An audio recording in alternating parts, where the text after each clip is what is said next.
Good morning and welcome to The Price of Business. This is William Edmunson, turnaround CEO, service industry consultant, and entrepreneur, in for Kevin today.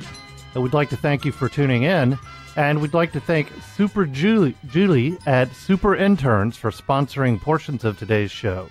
But we'd like to jump right into today. We've got a lot on our plate, so I'd like to introduce our first guest. Our guest is Cary Goss. He is principal at Claris Benefits Group. And Cary, tell us a little bit about you and about your business. Hey, good morning, William. Thanks for having me on the show this morning. Glad to have you here. Yes, so Claris helps employers control costs and mitigate risks in really three key areas of focus: employee benefits, HR, and compliance. And of course, it's much more encompassing in those various areas, but I think you get the gist. Yeah, and it's gotten so much more complicated over even just the last few years. It's good to have a professional on your side. Yeah, sure. It's changed dramatically over the last decade for sure. Well, so talk to us a little bit about how the listeners can use a service like you guys provide, and why do people need somebody to help them with their benefits? Yeah, so, I mean, again, if I just talk real quickly about how things have, I think, changed over the last decade. So about 10 years ago, a broker was just a broker. Right. Where they came in and you would help price out their business, help them to implement it, and you'd say, okay, call me if you have any issues, otherwise we'll see you next year. Right. And with healthcare reform and just the complex nature of the regulatory environment, as insurance brokers, has been so much more expected of us. Right. And so you've seen a lot of mergers and acquisitions going on in our industry because people are just choosing to bow out at this point. You either have to invest so much more heavily in the resources you offer your clients, or you got to look to go with a company that can provide you those resources. And so there's a number of key areas. As I mentioned, one of those things is compliance. So we've had to provide a lot more resources in that particular area. I think one hot topic on that right now is the recent change with FLSA. Oh, and all the overtime rules, yeah. That's right. And so that just hit last week and with its final ruling. So if I can, I'll just talk a little bit about that your listeners might be interested in. Yeah, because it's confusing when they change the rules in the middle of the game. That's right. And this is a topic that we've been focused on for a while. We've held some seminars. We've been doing a lot of education around it. I was a little bit surprised that it hit this early. I thought it might be pushed back until maybe November or a little bit later. Right. But sure enough, it's here. So now that I think most employers are aware of it, maybe I'll just quickly recap what it is. But I think there's a lot of employers out there right now scrambling to figure out, what do we do now? And so, again, what this does is essentially doubles the minimum wage for your salaried or exempt employees. So on a weekly basis, it takes it from $4.55 to $9.13. And if you think about that on an annual basis, that takes it from $23,660 to $47,476. That's just as somebody who's run businesses before, I just cringe hearing that, because I know there are so many unintended consequences that are actually going to harm people because there just aren't going to be jobs there for them. That's exactly right. It's those unintended consequences.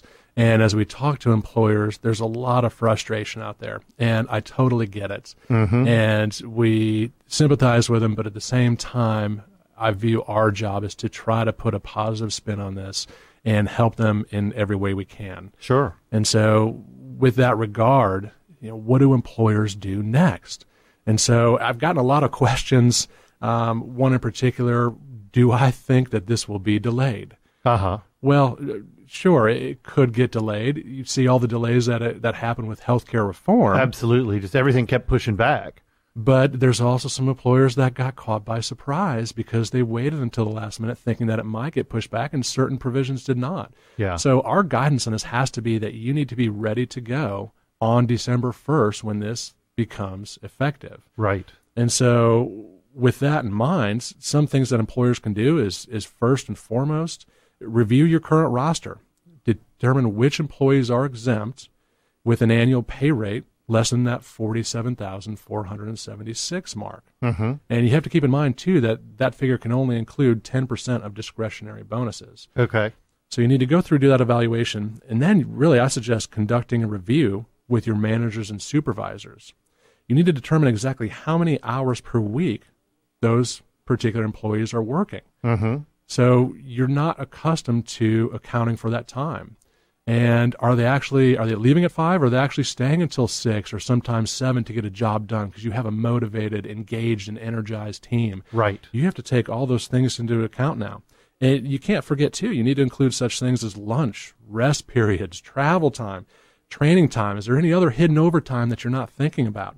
It's actually a bit more complex, all those things you need to think about. And then from there, you really need to consider whether you're going to raise these employees' wages to that minimum threshold, or are you going to reclassify them to a non-exempt status? And when you do that, of course, you need to start budgeting for overtime pay. Yeah. And so from there, a couple more steps that I would advise. Number one, with regards to your benefits. So I think you need to review your benefits, your sick and vacation policies. And do you need to revise any of those eligibility or accrual periods? And do those eligibility and accrual periods vary right now for your exempt and your non-exempt employees? Right. Again, some more things you need to think about. And then what I think is just critically important with this is the communication itself. So again, I think this is where, as best as you can, you need to try to turn this into a positive thing any way you can. Right. And I absolutely think that starts with face-to-face meetings. You don't want to distribute this in a memo format. That's not going to be received well. So a couple of things that, you got to remember that the exempt status, someone being salaried, it's oftentimes seen as an honor, a rite of passage, if you will. Right. And so notifying an employee that they will now need to suddenly punch a time clock, that's going to require some forethought and finesse. So you need to plan your communications. People can feel insulted when you change things like that. Absolutely. We've got just a little bit more time here. Real quickly, we're talking with Cary Goss. And Cary, tell us how people can reach you over at Clarus. Yeah, thanks. So I would recommend maybe one of three things. One, look at LinkedIn. So you can connect with me on LinkedIn. Okay. We're very active in posting updates. You can follow us, Clarus, on LinkedIn as well. Also look at our webpage, www.clarusbenefits.com. Okay. And on there, you'll see a tab called the Resource Center. In there, we're constantly updating this. We have a ton of information about FLSA.